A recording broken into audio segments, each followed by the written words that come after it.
មានបងប្អូនណាខ្លះដែលជួបបញ្ហានៅក្នុងការបង្កើត Facebook ថ្មីអត់បានបង្កើត high error បង្កើត high error នៅក្នុងអំឡុងពេល Facebook update បែបនេះ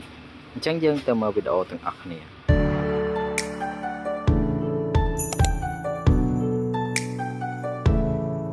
សួស្តីបងប្អូនទាំងអស់គ្នាអញ្ចឹងយើងជួបគ្នាទៀតដែរជាមួយនឹងវីដេអូថ្មីពាក់ព័ន្ធជាមួយនឹង Facebook ម្ដងអញ្ចឹងសម្រាប់ Facebook មួយរយៈក្រោយនេះគឺមានការ update គឺយើងបង្កើត Facebook អត់បានទេពេលយើងបង្កើតហើយយើងដាក់លេខកូដអីហើយអស់រៀបរយគឺវា error តែម្ដងណាអញ្ចឹងបងប្អូនណាខ្លះដែលជួបបញ្ហានៅក្នុងការបង្កើត Facebook ហើយមានបញ្ហាដូចខ្ញុំបែបនេះអញ្ចឹងបងប្អូនកុំភ្លេចមើលវីដេអូមួយនេះណាអូខេអញ្ចឹងដើម្បីអាចបង្កើត Facebook បានយើងធ្វើការកុំបង្កើតនៅក្នុងកម្មវិធីរបស់វាវិញយើងចេញមកយើងចូលមកក្នុង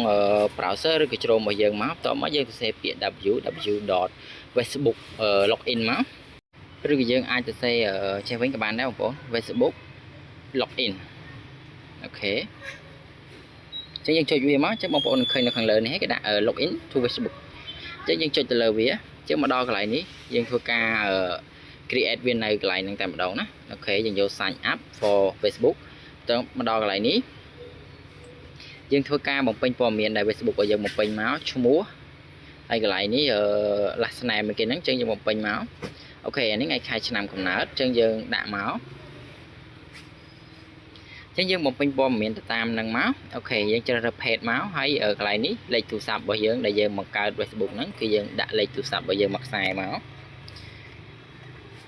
ឥឡូវខ្ញុំសុំបាយលេខទូរស័ព្ទសិនអូខេខាងក្រោមនេះគឺ password ណាអញ្ចឹងយើងធ្វើការបំពេញ password ឲ្យហើយនៅកន្លែងហ្នឹងមកព្រោះបើយើងអត់បំពេញ password ទេវាឲ្យយើងទៅមុខបន្តទេគឺយើងមិនត្រូវបំពេញព័ត៌មានឲ្យវាអស់ហើយទើបយើងអាចធ្វើការចុចទៅមុខបានណាអូខេឥឡូវយើងបំពេញ password របស់យើងមក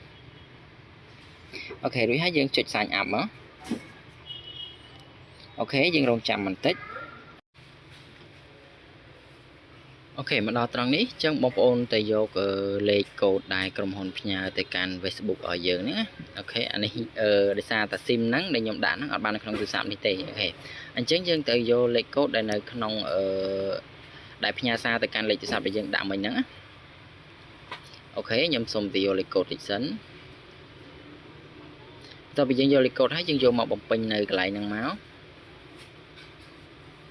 អូខេអញ្ចឹងយើងធ្វើការបំពេញលេខកូដចំនួន5ខ្ទង់ដែល Facebook ផ្ញើយើងហ្នឹងរួចហើយយើងចុចបន្ទាប់មកនេះចុចកន្លែង Q ហ្នឹងបងប្អូនហើយអាកន្លែងនេះវាចេញមកចេះបងប្អូនចុច Q នឹងបន្តទៀតមកណាហើយយើងចុច continue ទៀតមកអញ្ចឹងយើងរងចាំវាបន្តិចទៅវាកំពុងតែបង្កើត Facebook ឲ្យយើងហើយអូខេអញ្ចឹងមកដល់ត្រង់នេះគឺបងប្អូនអាចបង្កើតបានកន្លែងនេះយើងយក no share មកអូខេ use data អានេះយើង skip ចោលមកអូខេ skip ទៀតមកអញ្ចឹងយើងអត់តបំពេញព័ត៌មានអីទេបន្ទាប់ពីយើងបង្កើត Facebook មួយនេះរួចរាល់ហើយឥឡូវយើងយក Facebook ហ្នឹងយកមកlogin ចូលទៅក្នុងកម្មវិធីរបស់ Facebook វិញតែម្ដងណាអញ្ចឹងកន្លែងនេះយើងធ្វើការ sign out អា Facebook ចាស់ដែលយើងបង្កើតឲ្យ error នឹងសិនមកអូខេអញ្ចឹងយើងយក use another profile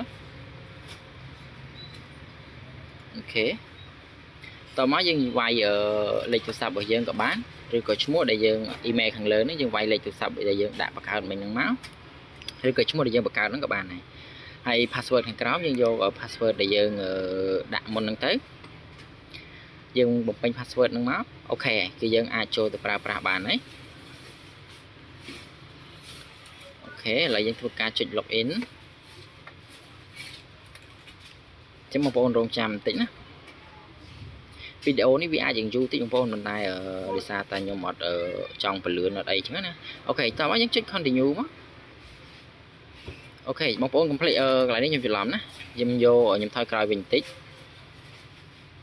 អញ្ចឹងយើងយក login with password វិញព្រោះដោយសារតែ password យើងទៅបង្កើតមិញទេអូខេនេះអញ្ចឹងបងប្អូនឃើញហើយ password ហើយនឹង email ហ្នឹងយើងដាក់ឲ្យត្រូវមកតោះពីយើងដាក់ត្រូវហើយ